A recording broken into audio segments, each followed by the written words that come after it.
All right, hello. So we are team three, and we're doing our final marketing plan, Pharmasim. I'm Elias. We got Nathan, we got Cam, we got George, and we got Justin. Next slide. Thank you. So I'll be talking about the situation overview, so the 5 C's framework. First of all, the company, it's All Star Brands, and they were founded in 1924 with 3 divisions. We got consumer products, international, and pharmaceuticals. Obviously, we're dealing with pharmaceuticals. And as for our products, it all started with All Round, a 4-hour multi symptom cold liquid. Later on, we introduced All Round Plus, a child 4-hour cold liquid. And then we also got All Right, which is a 4-hour allergy capsule. And George is going to talk about this later on. Now, as for collaborators, so we chose to work with Sully and Rogers for digital marketing at 10%, as well as advertising. And we did this with all 3 of our products. We just really trusted them and they worked out for us. In terms of Salesforce distribution, we really based that on the retailers. So, for example, grocery stores, they need more people. So, we distributed more Salesforce um, people to grocery stores. That's how we did that. And then we also maintained trade promotion allowance for all retailers to be the exact same for every product. So 18% allowance with All Round, 15% for All Round Plus, and 17% with All Right. Next slide, please. Okay, so for customers, so we really looked at social media feedback and we judged a lot of our moves on that. So for example, All Round, we got great feedback. They're the best, easy to find, good value, and a highly recommended product. Whereas All Round Plus, they said the deal was okay and it was very difficult to find. So what we did is we increased our advertising budget for All Round Plus, and we also increased consumer promotion, and this helped us out a lot in the later years. As for All Right, we got a lot of mixed reviews, and some people preferred Believe, our competitor, and they said it was hard to find. So what we did is we compared All Right to Believe in our advertising, and that helped us a lot. As for competitors, we were dealing with B&B Healthcare, Curel Pharmaceuticals, Driscoll Corporation, and Ethic Incorporated. Our main competitor was B&B Healthcare, and they had things like Best Help Plus, and then Curel had Cough Cure Plus, and we were just competing directly with these 2 products in particular throughout the whole simulation. As for the climate, so the industry has a lot of regulations. For example, there are maximum dosages allowed to be used as an ingredient during the formulation of the products. So, like in regards to a 4-hour dosage, alcohol is capped at 20 milligrams. So, we had to keep that in mind if we ever wanted to reformulate. And we also noticed this trend of just having the word plus in front of a lot of these products, All Round Plus, Best Help Plus, as mentioned. And this is just kind of to indicate another premium option from our flagship product. And it was just an industry trend that we noticed throughout the simulation. I'll be moving on, passing it over to Justin, who will be talking. Next slide, please. Thank you, Ilias. So I'll be talking about segmentation, targeting, and positioning strategies we employed. For our first year, we decided to invest $1 million into the digital marketing and social media aspects of All Stars products.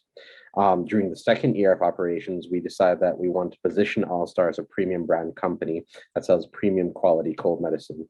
Once we decided this, we decided to charge premium prices for our all-round cold medicine to fit our premium brand image. Then, during our third year of operations, we decided it would be time to segment our market and introduce a children's cold liquid medicine called All Around Plus. And the reason for this is to target children through our marketing strategy. Producing a children's liquid cold medicine was the best option because it wouldn't interfere with our current lineup of products and was targeting a specific demographic. We also changed our marketing strategy by doing a reformulation of our original product by changing our formula from suppressant to expectorant. If you could change slides, please. So within year 4 of operations, we had to make a special decision regarding our digital marketing strategy. We were starting to receive a lot of negative comments on our social media pages, and we had to react as a company in order to protect our brand image before it goes down the drain. As a company, we decided it would be best to respond to all negative comments rather than delete them. Ignoring negative comments would give our customers the impression that we do not care about customer feedback, and deleting them would make us look too sensitive. So we didn't take these negative comments to heart and felt confident in our products. So we replied back. So Then in our fifth year of operations, we needed to adjust our geographical segmentation plan. We realized consumers were more interested in shopping at grocery stores instead of drugstores. Therefore, we decided to lower independent drugstore advertising from $20 million to $15 million. We also increased convenience stores by $3 million to gain $500,000. In addition to this, we decided to make a huge marketing strategy shift by introducing a new 4-hour allergy capsule called All Right. We introduced this product as a form of positioning to differentiate ourselves from our competitors. This strategy worked and not only did it differentiate us, but our budget increased from $6 million to $21 million. Can you change slides, please? So within year 6 of operations, we decided to go even further with our geographical segmentation plan. Our brand survey informed us that this year we were the top known brand in the industry. So we decided to allocate our budget this year to different store types that sell our products. We increased our retailers by 10, grocery stores by 8, and mass merchandisers by 3. We chose to strengthen these types of stores as the statistics reported that these locations are geographically most appealing to customers. We also adjusted our market penetration strategy from year 3 and discontinued discounts and coupons. Then in year 7, we learned that after doing a lot of geographical segmentation of our sales force through different retailers, we realized that most of our sales were happening actually via the grocery stores. So we decided to significantly increase the prevalence of our products via grocery stores and increase the prices of our 3 products to match our competitors who are raising their prices as well. So we joined in on this price war. Then in year 8, we decided to fully invest a lot in our promotion as a part of our marketing strategy. It is worth noting that previously in our 7th year, we took out advertising from all around to accommodate our mass increase in our sales force. Therefore, this year being a particularly successful year, we increased all around advertising back up from $13 million to $14 million. We also decided to increase point of purchase, trial size, and reintroduce our coupon budget, all by $500,000. And then we also increased our digital marketing campaign by $500,000 to complement all these increases in spending in our promotion efforts. Then finally, in our 9th and final year, we decided to be aggressive with our marketing strategy by increasing price and sales force. The reason we decided to be aggressive during this year was because our goal was for our brand to be more present and stay above all our competitors, since that we now have the resources to do this. And this is a powerful marketing strategy, in my opinion, because the more frequently our customers see our brand, the more likely they will become loyal customers. And this should give us advantages in the market compared to our competitors in terms of sales force. We therefore decided to increase convenience stores by 3, mass merchandisers by 3, chain drugstores increased them by 4, and we also still decided to increase grocery stores by 1 and retailers by 1. And we decided that it was important that, most importantly, besides all the increases, that we don't alter or tamper with the reformulation of our formula.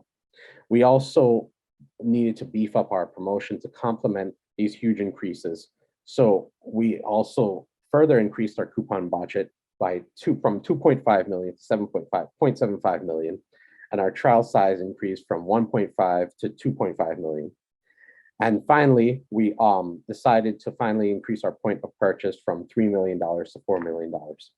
So that's it in terms of segmentation and all that. So I'll pass it to George now to talk about the 4 Ps of marketing. Okay, so beginning with the product section of the 4 Ps of marketing, we initially began with All Round, which was a 4-hour multi-symptom cold medicine. It was an over-the-counter cold medicine to treat basic symptoms such as congestion, runny nose, coughing, and aches. We eventually decided to reformulate it, but rather than changing the formula completely, we added a new ingredient, which also reflected the premium price point, because this ingredient would be more effective for the multi-symptom cold medicine and have less side effects. Later on, we released the All Round Plus, which was derived from All Round as a premium cold medicine specifically for children. It was the first product of its kind, and it was perceived very well by parents because some of them were uncomfortable giving their children All Round because of some of the ingredients that product contained. Later on, we released All Right, which was a 4-hour allergy capsule. It was the first 4-hour allergy capsule to provide relief, which was also non-drowsy. Moving on to price, because we labeled ourselves as a premium company, which provided premium products, our price had to reflect that. At the beginning of our product releases, we did have issues pricing ourselves in comparison to our competitors, but with the metrics we gathered from the market reports, we found out where to properly price ourselves, where we would make the most amount of money, but also be competitive in the market, because it's very highly saturated. Next slide. Moving forward onto place, we determined that having a very large sales force for premium products, we could go ahead and capitalize on that by maximizing both revenue and exposure. For example, we originally began with 127 people in our workforce, our sales force, and over the span of a couple of years, towards the end, at year 9, our sales force increased to 389. Through market reports, we found out that the sales force needed to be more implemented in grocery stores, and we were able to gather this information from market reports and also understanding how our competitors were allocating their sales force. And going on to promotion, when we decided to go with an advertising company, at the time of deciding, our budget didn't allow for the most expensive advertising company. So we decided to go with Celine Rogers. They did very well with our all-round product, and with the release of our other 2 products, we also went with them, and they also served us well. They were properly priced, and at the time, they were the best option for our budget. Moving forward to promotional allowance, we primarily focused on the coupon budget and also the point of purchase. We figured that because we were offering a premium product, we would not really focus on trial size, but mainly the other 2, because a lot of people would want some sort of discount when purchasing rather than a smaller sample. And I'll go ahead and pass it over to Nathan. Awesome. Thank you, George. So when it comes to results and expected outcomes, just going from year 1, our first year was very successful. However, we did come across a lot of issues, because as we were trying to learn how to operate as a company, how to use management properly and efficiently, we realized that there were a lot of terms we didn't understand. Like, for example, for the promotion section, when it came to coupon budgeting, discount rates, or trial sizes, while we did get like an initial idea of what it meant, we really were confused by the small parts for a lot of these functions for, promotion, advertising, and pricing. And because of that confusion, we decided to be really conservative with our actions with years 2 and 3. We decided to be, a little bit more safer with the pricing, a little bit safer with how we go about increasing our resources. And because of that, I don't think we really performed well. Our stock price didn't really go up or down, kind of stayed the same. And I think in one case, it actually dipped a little. Our net income was pretty much the same. It was stabilizing or plateauing. And, once year 3 ended, we really wanted to look at what we were going wrong with, really understanding how we can use the platform that we have to pretty much get better growth from year 4 and on. After buying a lot of reports, understanding the competitors, we kind of saw that if we invest in Salesforce and pricing, we'll get what we really want to do. So by increasing Salesforce and increasing our price, we started seeing the consistent growth that we wanted from year 4 and on. For notable special decisions, we definitely did pay attention to the sales representative special decision that came across at year 8. Pretty much having sales representatives coming at us and asking for us to break apart their territory based on either profit or workload. Given our emphasis on Salesforce and how we pretty much went about increasing our growth from year 4 on, we really wanted to keep the profit at our priority, just because we wanted to see as much growth as we could. So we decided to divide territory, not based on workload, but instead profit. Finally, if we look at the performance summary at year 9, you can see that the stock price was $124.15. Our cumulative net income was $1,327 million. Our unit sales was 178.4 million. And finally, our revenue was 886.1 million. Now I'm going to go to Cam, and he's going to talk about advice for year 10 on. Thank you, Nathan. Yeah, so there are 3 key pieces of advice that we would provide our successors as they take over the company for us. The first would be to establish a routine framework of situational analysis. Now, what this means is we highly encourage you to subscribe to all the market reports and consumer surveys at the beginning of each year. It's critical that you remain informed on where the All-Star brand stands in relativity to its competition across the departments of digital marketing, advertising, sales force, operational statistics, promotion, channel sales, and pricing. Verify at the beginning of each year that the All-Star brand is within the top 3 across all these departments. And if it is not, then you must make the necessary moves to get it there. You must especially make sure that the sales force remains at full capacity every year or just below, because your sales force is essentially the bridge between your company and the retailers. The retailers are the revenue's lifeline, and you need to keep them happy. If the sales force is not at full capacity, then the stock price is going to plummet. The shelves are going to be stocked with your competition's products, and that is what your consumers are going to be buying. And so to keep your retailers happy, you should just consider all their requests and any grievances they submit. For instance, they were complaining, a popular pharmaceutical chain was complaining of the unfair discount rate they were receiving. And we could have just ignored this, but thankfully we actually obliged. We spent $1 million providing them with the discount rate they requested. And this actually spared us from losing 2 million units in sales over the year, because they were threatening to take our products off their shelves if they didn't receive the discount. And doing this action, this increased our net income by almost 15%. And so it's just important to maintain those healthy relationships with those retailers on the front line. The second and most likely the most valuable piece of advice that we can provide our successors is to take risks.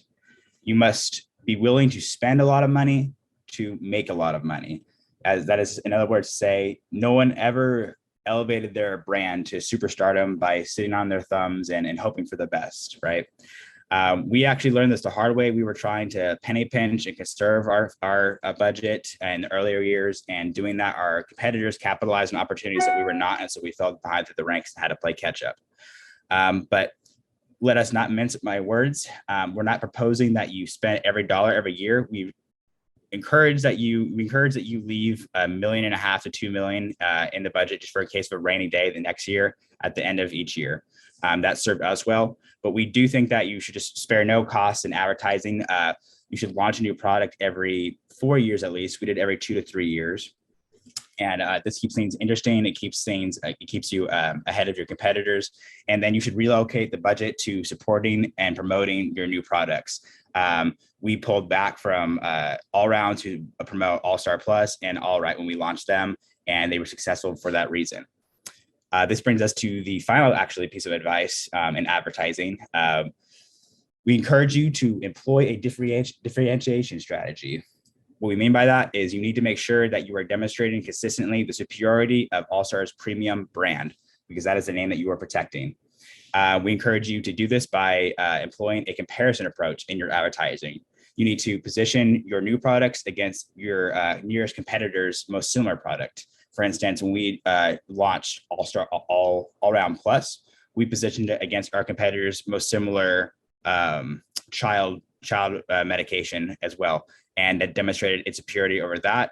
And then when we launched All Right, we positioned it against our competitor's allergy relief medication, which demonstrated it as a superior allergy relieving medication. And this cemented it into our customers' brains as the allergy relieving medication. So we assure you that diligently following these tips and guidelines will yield continuous prosperity for the esteemed All-Star brand, and we wish our successors luck. Thank you, and this concludes our presentation.